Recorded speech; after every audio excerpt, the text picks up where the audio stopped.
Bismillahirrahmanirrahim. Assalamualaikum warahmatullahi wabarakatuh. Perkenalkan, nama saya Agni Yusifa dengan NIM 2280200004, mahasiswi Pendidikan Fisika 2020 Universitas Sultan Ageng Tirtayasa. Pada kesempatan kali ini, saya akan membahas tentang pengembangan alat praktikum listrik statis berdasarkan referensi dari 5 jurnal. Baiklah, jurnal yang pertama yaitu pengembangan alat praktikum elektrosbot yang saya dapatkan dari jurnal penggunaan alat elektrosbot untuk meningkatkan prestasi belajar listrik statis kelas 9A SMPN 3 Donorojo semester 1 tahun pelajaran 2015-2016 oleh Barnabas Abdillah tahun 2015. Alat elektrobot sendiri adalah alat praktikum IPA untuk menyelidiki muatan listrik statis suatu benda. Alat elektrosbot adalah tiruan elektroskop. Elektrosbot singkatan dari botol dan grenjeng atau aluminium foil bekas kemasan rokok. Bangun elektrosbot terdiri atas 2 buah daun logam tipis yang terbuat dari grenjeng dipasang di tengah tutup botol plastik bekas kemasan minuman dan menjulur ke dalam botol. Pada grenjeng tertentu mungkin perlu dibakar untuk menghilangkan pelapis kertas yang kaku. Untuk menghindarkan dari berpindahnya muatan ke udara bebas, grenjeng tersebut dimasukkan ke dalam botol plastik. Ujung grenjeng yang di atas tutup botol plastik dibentuk seperti bola logam atau knob. Adapun kelebihan dari alat elektrosbot ini yaitu alat ini mudah dirangkai, tidak beda jauh dengan aslinya atau mirip dengan aslinya, serta bahan yang digunakan mudah didapat. Tetapi desain alat peraga elektrosbot ini kurang menarik dan tidak terlalu akurat. Jurnal yang kedua yaitu alat pengembangan sisi mistis yang saya dapat dari jurnal JRKPF UAD volume 2 nomor 2 tahun 2015, yaitu penggunaan alat peraga sederhana sisi mistis dalam pembelajaran listrik statis oleh Jaka Afriana. Alat peraga sederhana sisi mistis atau singkatan dari simulasi muatan listrik statis merupakan alat yang dibuat dengan tujuan mempermudahkan peserta didik dalam memahami konsep perpindahan elektron yang menyebabkan benda bermuatan listrik. Adapun kelebihan dari alat peraga sisi mistis ini yaitu mudah dirakit, tidak berbahaya saat digunakan, menarik dan juga cukup akurat.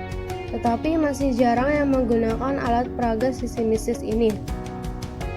Alat pengembangan yang ketiga yaitu alat praktikum gaya Lorentz yang didapatkan dari Jurnal Pendidikan Fisika Tadulako atau JPFT volume 3 nomor 2 tahun 2016, yaitu pengembangan alat praktikum sederhana konsep listrik magnet atau listrik statis untuk siswa SMP daerah terpencil oleh Abdul Waris, Darsikin, dan Nurjana. Alat praktikum gaya Lorentz dengan masukan mematenkan dudukan baterai, mematenkan penjepit dan dudukan aluminium foil, memperbaiki tampilan alat praktikum dan menggantikan magnet kancing dengan magnet ladam atau magnet U.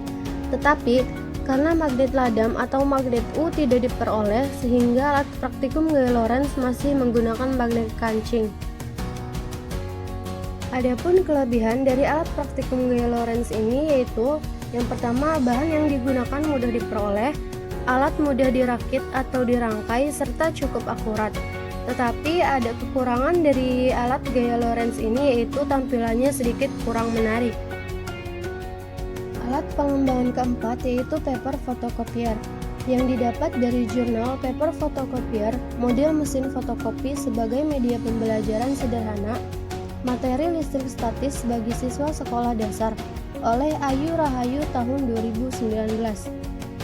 Alat peraga paper photocopier ini dibuat dengan menggunakan alat dan bahan seperti tutup plastik, lada bubuk, benang wol, dan kertas. Dalam gambar tersebut terdapat 3 huruf yang dikopi atau diperbanyak, yaitu huruf A, Y, dan U. Gambar di sebelah kiri menunjukkan kertas asli yang akan dikopi, sedangkan di sebelah kanan menunjukkan hasil kopinya. Hasil kopi berupa bentuk huruf yang sama dengan kertas asli. Bentuk ini berasal dari lada yang menempel pada bagian plastik yang digosok. Percobaan paper fotokopier menjelaskan mengenai konsep listrik statis. Plastik yang digosok dengan menggunakan benang wol, maka plastik akan bermuatan negatif dan benang wol bermuatan positif. Hal ini dikarenakan benang wol memindahkan sebagian elektronnya kepada plastik. Pada plastik yang telah ditutup dengan kertas dan digosok dengan benang wol, maka bagian kertas yang tidak ditutup akan bermuatan negatif dan bagian yang tertutup bermuatan positif. Kertas kemudian diambil tanpa menyentuh plastik yang telah digosok. Apabila lada yang bermuatan netral ditaburkan ke atas plastik, maka lada akan cenderung menempel pada permukaan yang telah digosok atau bermuatan negatif. Dengan membuat desain yang bermacam-macam, maka dapat dibuktikan bahwa paper fotokopier ini dapat memfotokopi berbagai desain atau jenis huruf. Adapun kelebihan dari alat paper fotokopier ini, yang pertama, bahan yang digunakan mudah diperoleh, tampilannya menarik dan juga mudah dirangkai. Tetapi kekurangannya yaitu hasil fotokopi tidak sejernih fotokopian asli. Jurnal alat pengembangan yang terakhir yaitu alat peraga elektroskop yang didapat dari pengembangan elektroskop sederhana sebagai media pembelajaran fisika pada materi listrik statis dari Jurnal Inovasi Pendidikan Fisika atau JIPF volume 9 nomor 1 tahun 2020 oleh Agil Pradana, Zainul Arifin, dan Imam Supardi. Mereka membuat elektroskop ini dengan menggunakan alat dan bahan seperti logam, isolator, tutup toples, tembaga, toples kaca, dan aluminium foil. Elektroskop sederhana ini merupakan alat peraga yang bekerja berdasarkan fenomena muatan listrik. Rancangan awal dalam pengembangan alat peraga ini diadopsi dari berbagai sumber dari penelitian terdahulu, namun juga dikembangkan dan disesuaikan dengan kebutuhan dalam pembelajaran fisika SMA di sekolah.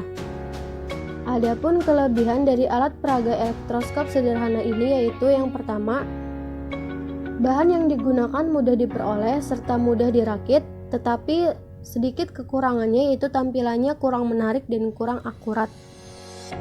Selanjutnya, rencana pengembangan alat praktikum listrik statis yang saya gunakan yaitu alat pengembangan generator Van de Graaff, di mana generator Van de Graaff merupakan salah satu alat yang menggunakan prinsip listrik statis serta memiliki prinsip kerja yang sama dengan menghasilkan muatan listrik dengan cara menggosok atau metode gesekan. Oleh karena itu, pengembangan yang dilakukan pada alat generator Van de Graaff ini agar lebih banyak yang menggunakan, yaitu dengan membuatnya menjadi lebih sederhana dari alat aslinya, tetapi tidak mengurangi cara kerja alat ini sendiri, serta tetap memiliki tampilan yang menarik dan juga menggunakan alat dan bahan yang mudah diperoleh. Jadi dari 5 jurnal yang tadi saya jelaskan, menurut saya alat pengembangan listrik statis yang paling akurat yaitu Sisimistis dan juga alat praktikum gaya Lorentz. Baiklah, berikut adalah referensi jurnal yang saya gunakan untuk pengembangan alat listrik statis ini. Terima kasih, semoga bermanfaat. Wassalamualaikum warahmatullahi wabarakatuh.